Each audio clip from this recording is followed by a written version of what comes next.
I have owned over 80 keyboards, from the weird ones gaming to $1,000 custom keyboard, but currently there are only 5 keyboards I'm actually using. This video is not sponsored. All of the keyboards you will see in this video are there because I personally like and use them a lot. We'll start with my go-to gaming keyboards to the custom ones I use most of the time. The first one is Wooting60 HE. Arguably the most popular gaming keyboard for the past 2 years, this has been my go-to gaming keyboard because of the Hall effect, rapid trigger, and especially the snap tap feature that I still want to explore in Valorant. This will be on my desk only when I try hard in games like Valorant, CS2 or Fortnite back in the day. It's a very reliable recommendation if you're into competitive gaming. The pros of this keyboard are great performance and easy customization through utility. Not to mention, Wooting as a company is also a big W with their customer support. However, this keyboard is actually my least used keyboard out of all the others on this list because it's only great for one thing, which is competitive FPS, but it lacks other things I want to have for it to be my daily keyboard. The size is too small for me when I edit my videos or write scripts. Not having those arrow keys just makes it not practical. Second con is purely subjective and might not be important for some of you, but I think this keyboard sounds bad. I've tried to mod it myself, giving it different keycaps, aluminum case, etc., but still the result was disappointing. I've listened to many sound tests of modded Wooting, but nothing really impresses me. The last con is that there are other better Hall effect keyboard options at lower prices. Competitions are catching up, and the only thing that keeps me using this keyboard is the snap tap feature cause I want to explore more of it. But other than that, there are just better options out there, and it'll be interesting to see if the new Wooting60 HE will beat the current competition.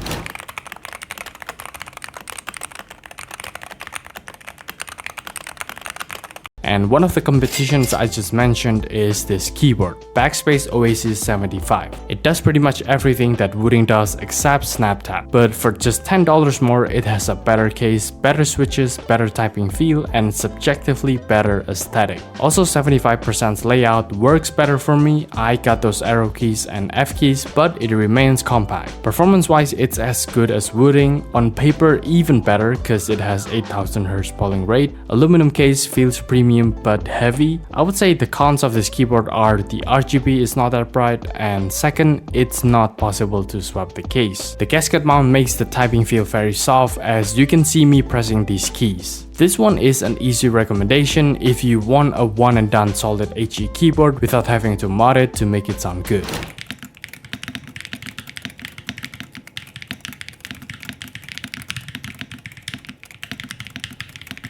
The next keyboard is my second favorite custom keyboard, which is the Polaris. I bought this keyboard 2 years ago after market for around $700. I know it's crazy, $700 just for a keyboard. That's like 700 different stuff from a dollar store. But anyway, let me begin with the cons first. This keyboard is quite expensive if you compare it to any gaming keyboard, and very hard to get. I had to buy it secondhand. It's also custom, so you have to spend time and effort to build it. It's 60% too small to be my daily, no wireless and no Hall effect. Just traditional mechanical switches. Now, with all those cons, you might think I regret buying this keyboard. Absolutely not. On paper, the specs are trash compared to gaming keyboards like the Wooting60 HE, but somehow I would prefer using this more than the Wooting if I had to choose only one to use regarding the price difference. It feels very premium, the typing feel is comfortable, and what I like the most is the sound. With the recent boom of budget customs, I still haven't heard any keyboard that can replicate the sound of this build, and I think this keyboard will always be in my rotation regardless of how many cons I just said. Somehow I really love using this keyboard.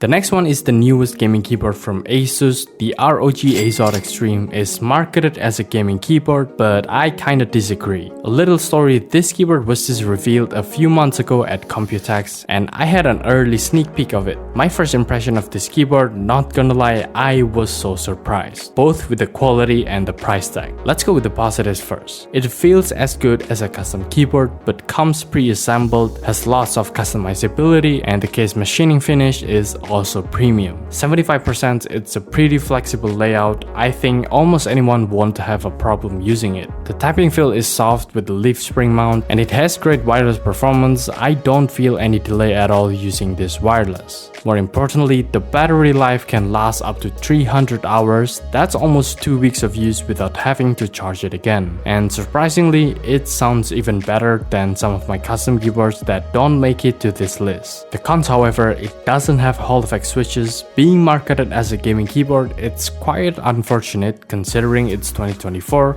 and I think it should be the standard for gaming keyboards. The RGB is also not that bright, but I guess it's not that important, at least for me. Now, for $500, it feels like it's too expensive, right? I mean, I also felt the same way if you compare this to a Wooting, for example. But when I compare this to my more expensive custom keyboards, which also don't have Hall effect switches and are not even wireless, it makes it more appealing to get the Azoth Extreme instead, depending on what you look for in a keyboard. But yeah, this keyboard stays on my desk a lot because it feels as comfortable as my custom while having great wireless performance and battery life. Not having to use any cable makes the setup look cleaner.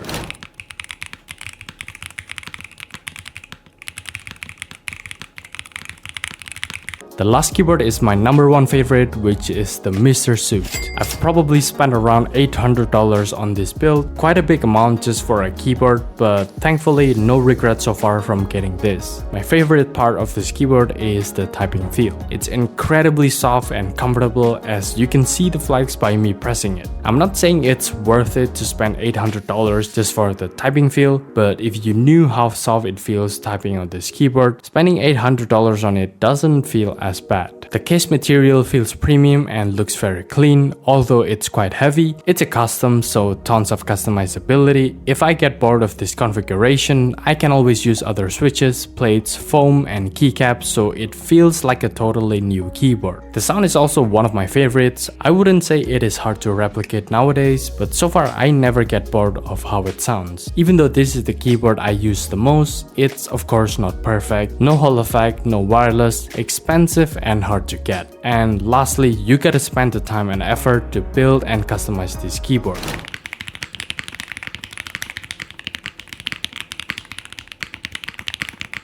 At the end of the day, I don't think there's a perfect keyboard for all, but there's always a keyboard that fits your specific needs, like Wooting60 and other Hall effect keyboards for tryhard gamers, custom keyboards for people who prefer more comfort of use and premium feel over gaming performance, and if you're in between, keyboards like the ROG Azoth Extreme can also be a good option. But yeah, imagine this with Hall effect switches, it could be a game changer. All the keyboards I mentioned will be linked in the description below, and let me know in the comments what other keyboards I should try. Maybe it could replace one of the keyboards in this list.